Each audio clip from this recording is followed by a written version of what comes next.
నంద్యాల వేదికగా జగన్ చేసిన వ్యాఖ్యల్లో తప్పేముందన్నారు వైఎస్ఆర్సీపీ నేత బొత్స సత్యనారాయణ. రాష్ట్ర ప్రజల ఆవేదననే జగన్ మాట్లాడారని అన్నారు ఆయన. గోదావరి పుష్కరాల్లో తన పబ్లిసిటీ కోసం 29 మందిని పొట్టన పెట్టుకుంది చంద్రబాబు కాదా అని ప్రజా వ్యతిరేక పాలనపై బొత్స మండిపడ్డారు.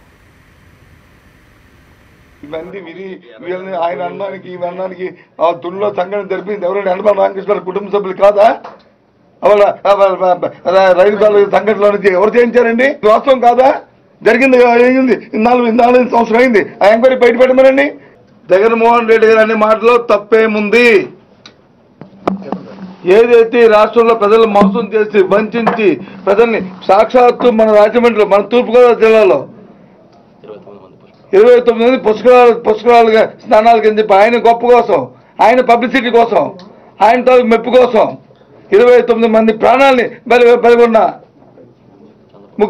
ముఖ్యమంత్రి చంద్రబాబు నాయుడు గారు కాదా? అది వాస్తవం కాదా? ఈ ఆంధ్ర రాష్ట్ర ప్రజల తాలూకా బాధని, వాళ్ళ ఆందోళనని, వాళ్ళ తాలూకా ఆవేదనని ఆయన ఆ ప్రజలకు ఇలాంటి వారిని ఏం చేయాలని చెప్పిన అన్నమాట తప్పేముంది?